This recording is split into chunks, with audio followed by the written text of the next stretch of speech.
you're going to survive, if you're going to win. So power then comes from doing zazen, meditating, leading a controlled life, being conservative, not wasting out all your energy on drugs, alcohol, and sex.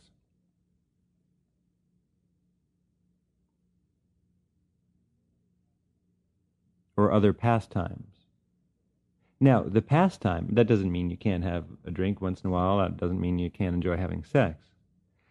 But the guideline for all experience is, how do you feel afterwards? Not 10 minutes afterwards, but the next day or several hours later. When you've been with a person, is the person raising your power level or lowering it? Oh, we meet people all day long in business, so on. But that's not so much the question. We deal with people. But people you are emotionally open to can drain your power level or raise it tremendously, depending upon what their intentions are. Some people, they're like psychic sponges, and they just drain power from others constantly. They lower your awareness because they're at a lower level. And if you spend too much time with them and you're open to them all the time, and you never associate with people of your own power level, let alone a higher power level, you get pulled down. It happens.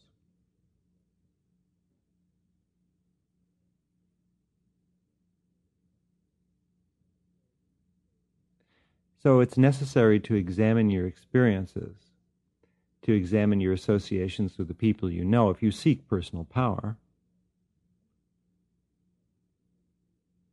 and just see how you feel. If after being with someone, going to bed with someone, going hiking together, going to a movie together,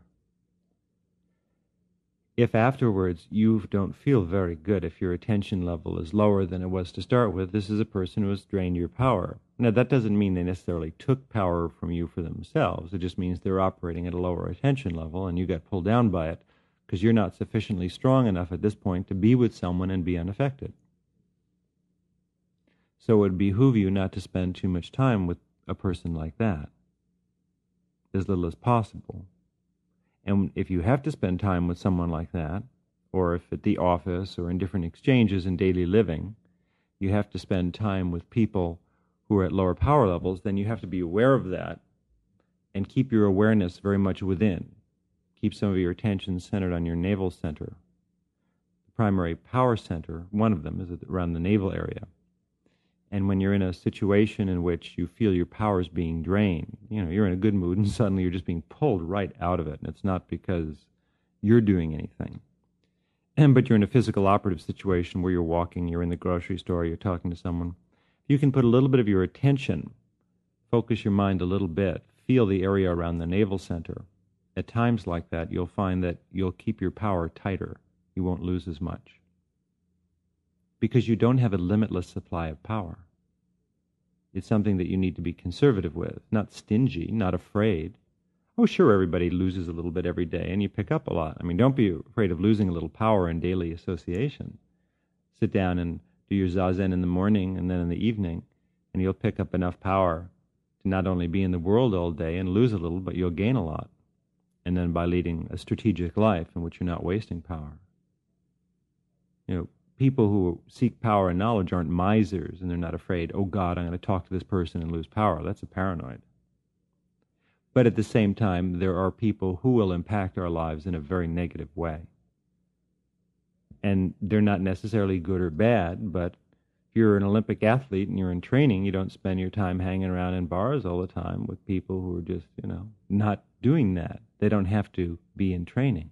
That's not what they want to do. They don't get a kick out of it. They like hanging around bars, drinking beer and getting fat and getting in fights. So that's their power level. That's where they belong. The trick in life is to find out where you belong. Once you find out where you belong, you'll be happy there. And if you're trying to be an Olympic athlete because someone told you should be when you were little and it's making you miserable, then that's the sign your body's telling you that there's no power in that for you. You should do something else. Those guys down in the bar may be having a great time, and you may say that's a terrible world. Not necessarily. For them, that's their world. That's their place of power.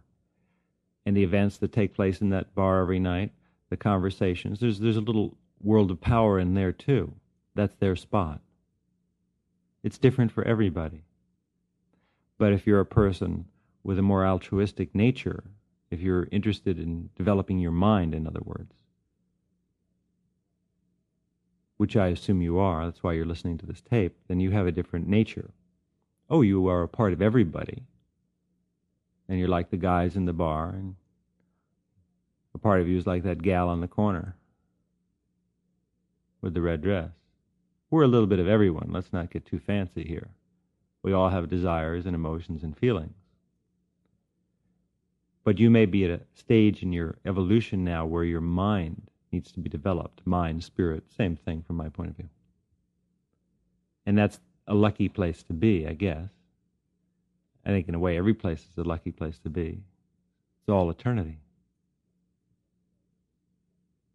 But when you enter into the plane of mental development and you start to increase your personal power level, your life becomes quite wonderful and very happy. You move beyond delusion. You begin to see that life is very, very complex. It's made up of thousands of dimensions of wonder. The average person just sees through their senses. Hearing, smelling, feeling, tasting, touching. That's all they know, and they think and they feel some emotions, and that's their life, and then they die. But the world is filled with wonderful mysteries and beauty, knowledge, experiences to be had. It's a great place.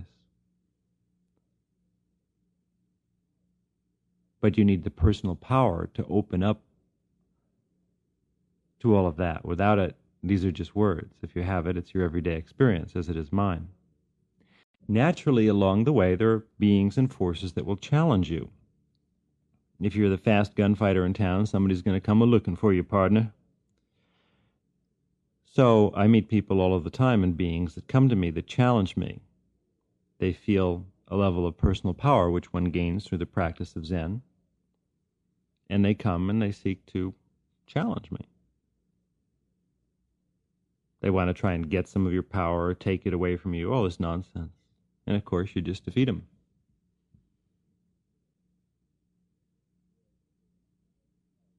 Whereas a person of knowledge and power never goes out looking for battles.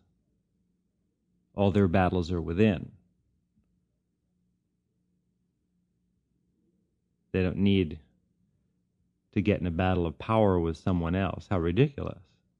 Only deluded beings seek that because they think there's something they can gain from it, which is their sense of ego.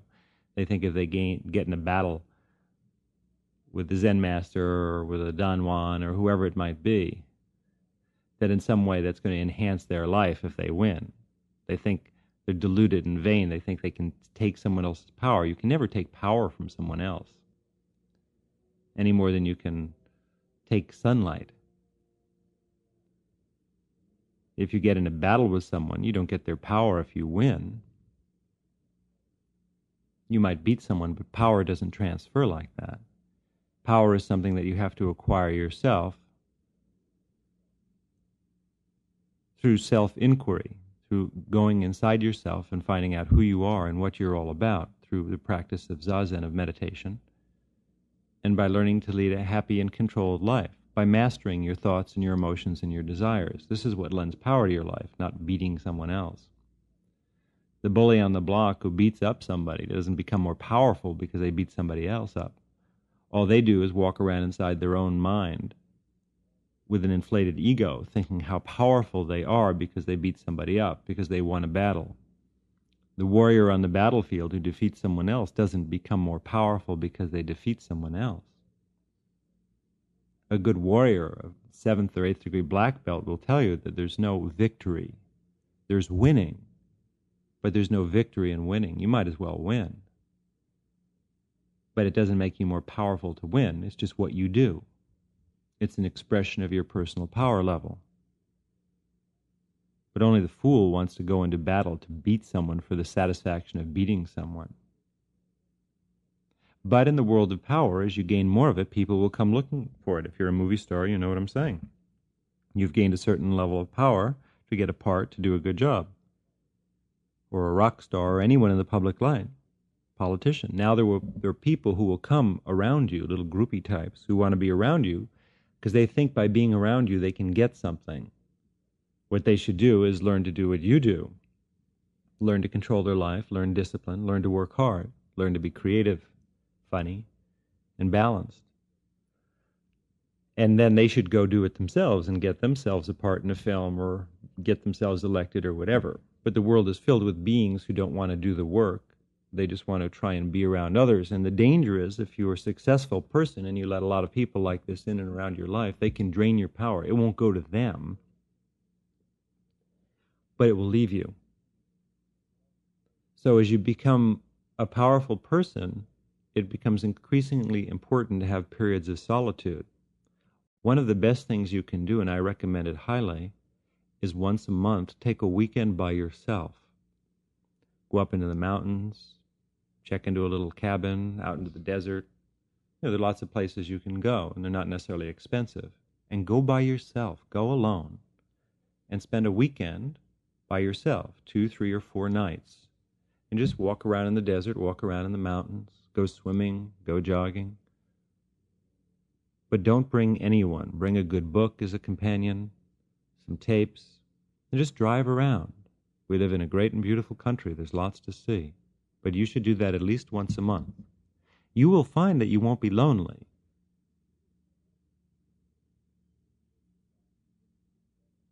And you'll come back feeling much better. Your mind will clear out. You'll feel great. Go camping, same thing. But don't go to a place where you're going to be surrounded by people. Oh, you don't have to avoid them. You go out to the restaurant and eat. Bring your book so you won't feel lonely. But it's important to have a certain amount of solitude, just to clear your circuits. And you'll find that you can be very happy just being by yourself. And then 4 days later, you're wham, or 3 days, or after the weekend, you're back in the middle of the world with everyone around you. But you'll find those little sabbaticals will tremendously aid you. And you don't just have to sit around. Get out, walk, hike, see the world. Go to new places. But it will cleanse your spirit. And then when you come back into the world, you can, for the next 3 or 4 weeks, have a great time. But then get out again. It's very, very important, if you seek power, to be on your own for a number of days, at least once a month. That's only 12 times a year, and you only have a few years in your life, you know. And those are important times. Naturally, you'll do a lot of meditating when you're up in the hills or at the beach or wherever it is.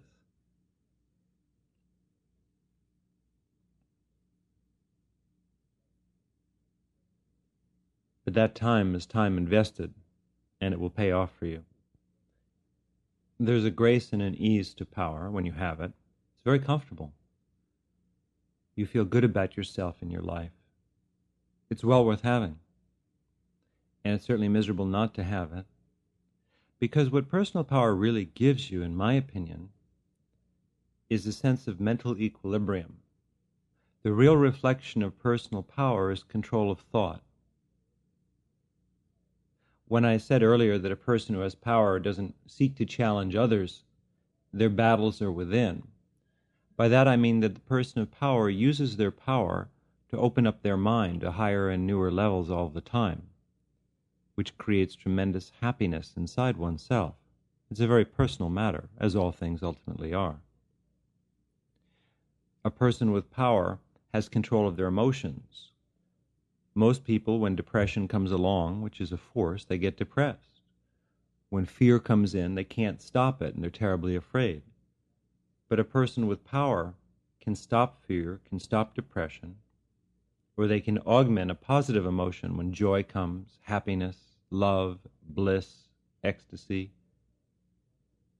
A person can focus on these qualities and increase them. Most people don't have any control of their time, lives, and mind, just minimal control. They don't even understand how life works.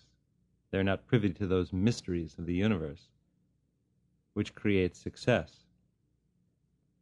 A person who has power has an open mind. They're not just a liberal, that's not what I'm saying, but their mind is open and they can see